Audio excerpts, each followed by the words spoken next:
sofre de dor de cabeça, enxaqueca, ele pode te ajudar. Eu vou começar com o neurologista Abush Krimshamtovsky, por favor.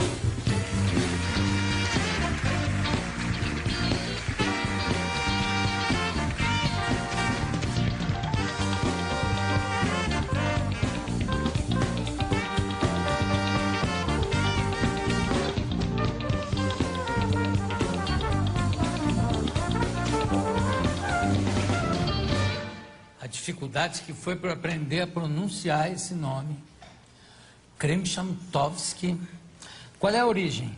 Polonesa. Também tive muita dificuldade para aprender a escrever e a falar isso. Abush não, Abush é tranquilo. O livro está aqui.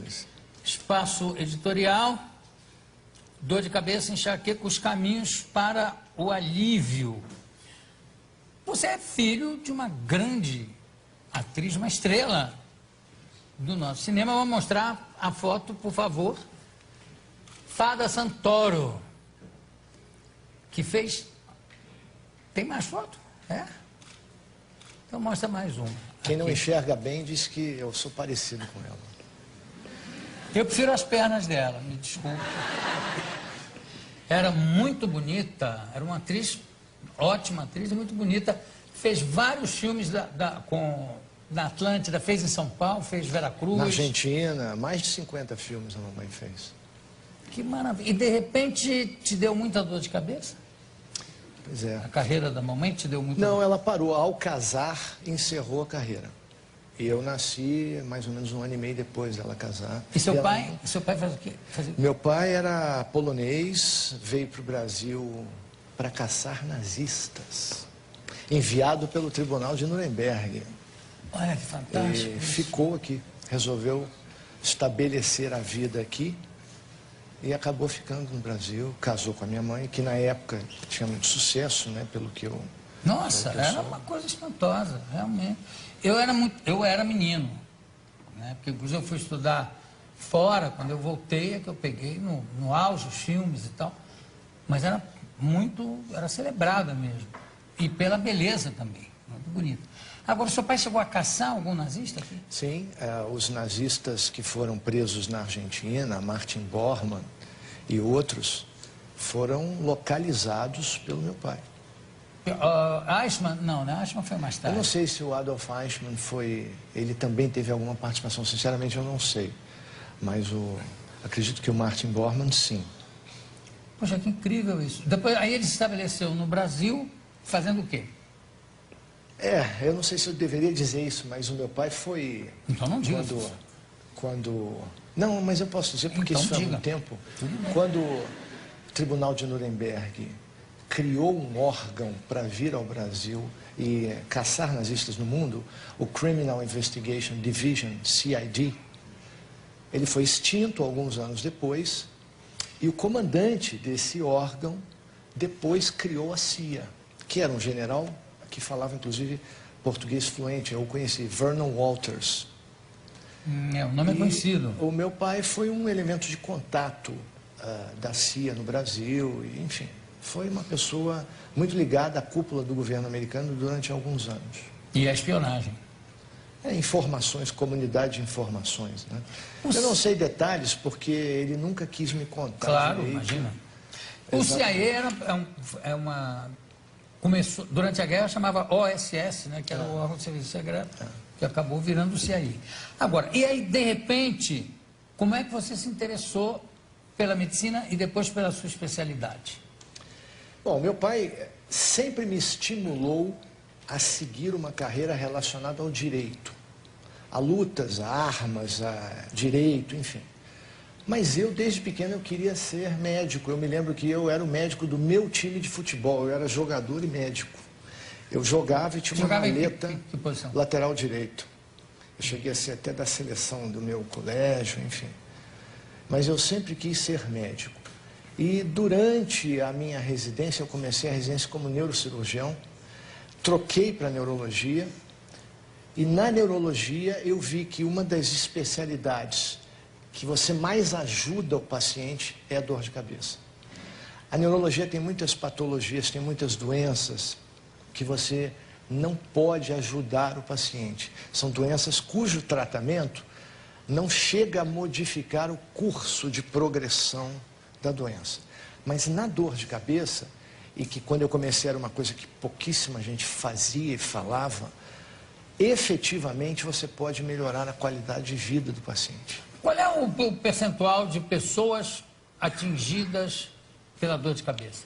Tem? Por baixo, você pode considerar que 80% dos seres humanos sofreram ou sofrerão eventualmente de uma dor de cabeça. Não, eventualmente tudo bem. Eu estou falando aquele que cronicamente. Não aquele que portanto tive uma dor de cabeça e aí pronto. Não, eu digo aquele 20% da população. 20%? 20% da população. A Organização Mundial de Saúde lista um tipo de dor de cabeça, que é a enxaqueca, como uma das 10 doenças mais incapacitantes do mundo, que mais gera incapacidade.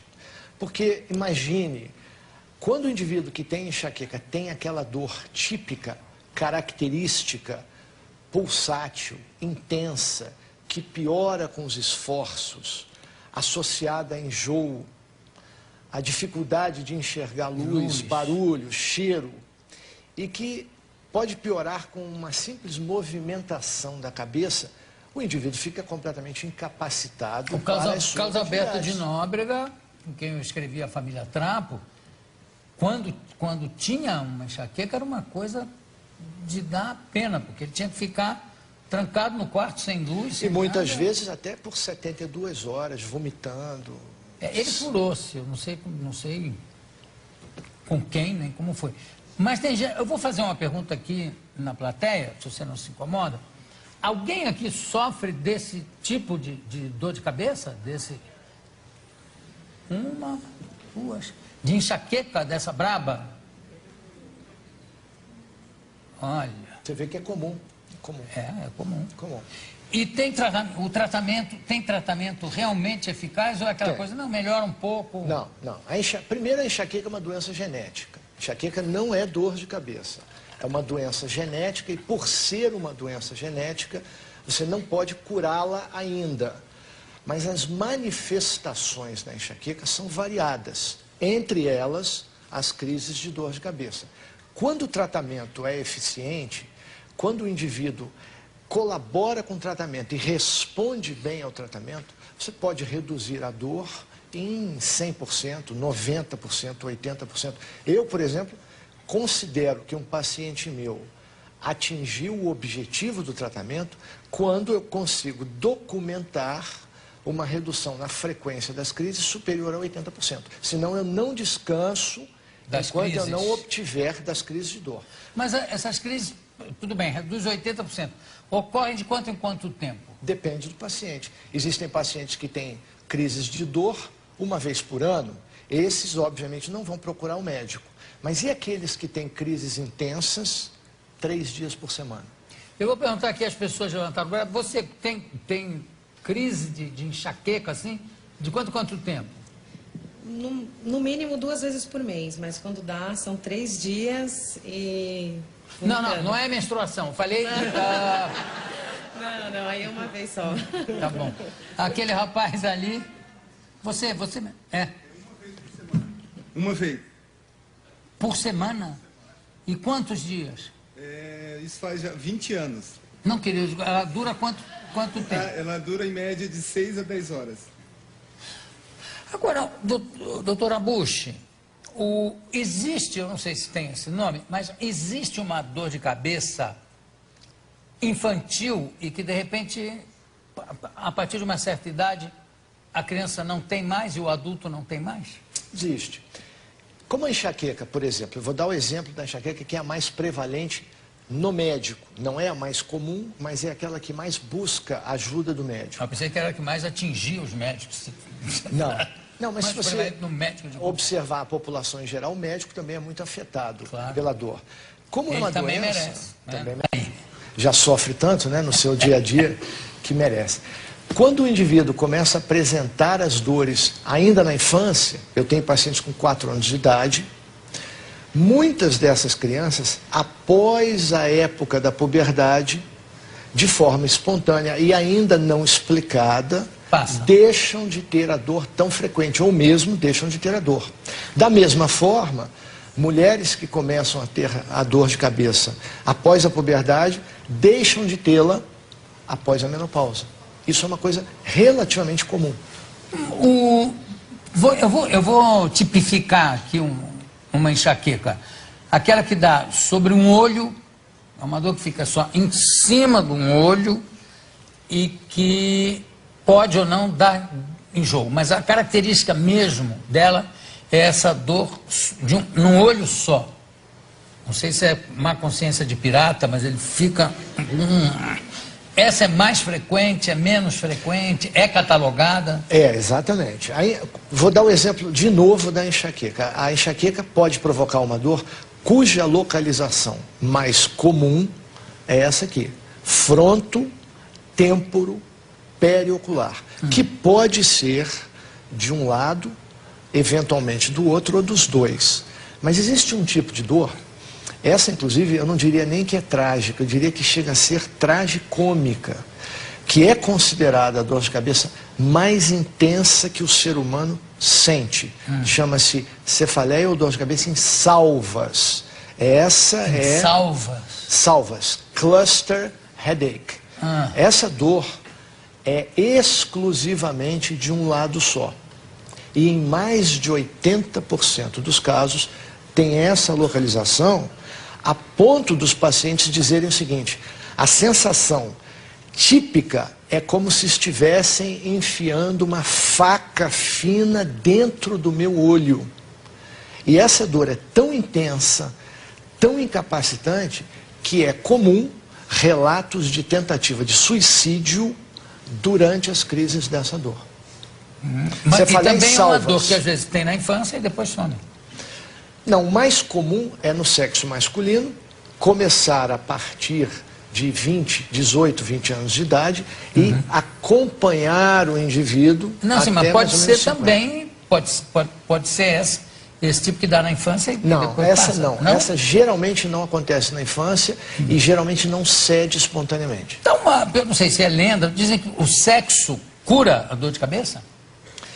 Eu diria que a atividade sexual regular, assim como a atividade física aeróbica regular, melhoram muito a maior parte dos tipos de dor de cabeça crônica, porque você produz Vamos nos mais ater ao endorfina. lado sexual em vez do aeróbico, Tá bom. que eu acho que é um... A minha especialidade. Não por mim, não, o meu negócio é aeróbica, mas eu acho que a maioria das pessoas... Diga, o sexo, a atividade sexual intensa melhora a dor de cabeça? Do que intensa. Bira, vai ter que regular. Vai ter que conviver com a dor de cabeça. O Bira é teórico. Tem que ser regular. Regular. Eu já perguntei o que significa regular. E procurando a literatura, é comparável à atividade física mais de 4 dias por semana. E há relatos interessantes. Meninas, vocês andam muito maltratadas. Olha! Cobrem. E há relatos interessantes, João, da atividade sexual na fase inicial de determinados tipos de dor de cabeça, eliminando completamente o episódio. O indivíduo está começando a ter a crise, tem uma atividade sexual e passa a... Aliás, eu vou fazer uma pergunta a você, eu vou evitar o nome, evidentemente, mas eu conheço um adulto, né, que surpreendeu-me um dia dizendo o seguinte: não, quando eu transo, tudo bem, não tem problema. Mas eu percebi o seguinte, e é um homem de 40 e poucos anos, 50 anos, 40 e poucos, vai, que eu não sei exatamente a idade dele, mas é o que aparenta. Ele diz o seguinte: quando eu me masturbo, quando termino de me masturbar, me dá uma dor de cabeça quase de enlouquecer. Isso acontece realmente? Existe um tipo de dor bastante interessante, chamada cefaleia orgásmica ou orgástica. Sim, mas por que não dava na transa quando ele transava com uma mulher ou com a mulher, e quando...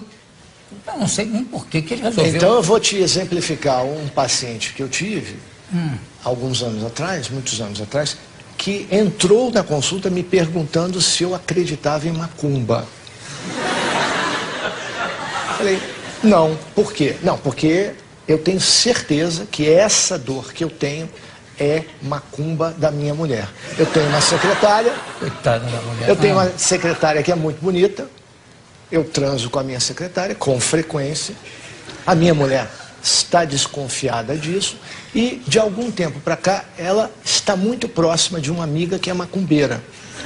E toda vez que eu transo Classe com a média minha alta. secretária, eu tenho uma dor de cabeça absurda. Mas só com a secretária. Com a minha mulher, não. Com uma outra namorada, não. E sozinho, não. Sozinho não, quer dizer, Sozinho. se masturbando. Mas esse aí era o contrário. Ele só tinha quando se masturbava. Mas a cefaleia orgásmica é um tipo de dor que atrapalha muito a vida sexual do paciente. E ninguém sabe por que às vezes acontece com determinada parceira e não com outra. A gente já gosta assim, né? Não impede, o indivíduo aprende, a dor é tamanha que o indivíduo aprende a interromper o ato sexual antes do orgasmo. Vira completamente louco. Mas enfim. Então, quer dizer, você acha que pode, como no caso da masturbação, né, e de transar com outras mulheres, enfim, a não ser a sua, pode ser um problema do inconsciente, uma coisa de consciência culpada, uma força do subconsciente? Não acredito. Eu acho que essa dor, como muitas dores de cabeça de evolução prolongada, são uma alteração no controle de dor do próprio cérebro. Agora, você fala que não se deve tomar analgésico para dor de cabeça? Não se deve tomar analgésico mais de 2 dias por semana. Já é comprovado, a pessoa que sofre de dor de cabeça, desses vários tipos mais prevalentes, e que toma analgésico mais de 2 dias por semana, acaba transformando a dor numa dor cada vez mais frequente. Não, e não existe o que se chama de efeito rebote? Exatamente isso. Você tem que ir aumentando. É exatamente isso. O efeito rebote é exatamente a falta da ação do analgésico quando utilizado em excesso. E tipicamente o efeito rebote acorda a pessoa no meio da noite, porque ela passou mais algumas horas sem tomar aquele analgésico. A queda no nível sanguíneo do analgésico deflagra a crise mais forte e acorda a pessoa no meio da noite. Então, isso é um alerta importante. O fato que a pessoa começa a tomar cada vez mais. Cada vez mais, já a chamada ansiedade antecipatória. O indivíduo tem um compromisso, vai fazer uma prova, um concurso, uma atividade profissional. Tem medo de ter a dor e já toma um analgésico. Quando se vê, está tomando analgésicos todos os dias. Bom, papo super interessante aqui com o doutor Abush Valente Krymchatowski, dor de cabeça e enxaqueca, os caminhos para o alívio, pela Espaço Editorial. Doutor Abush, muito obrigado pela sua presença. Prazer. Também gostei. Daqui a pouco a gente volta. Obrigado.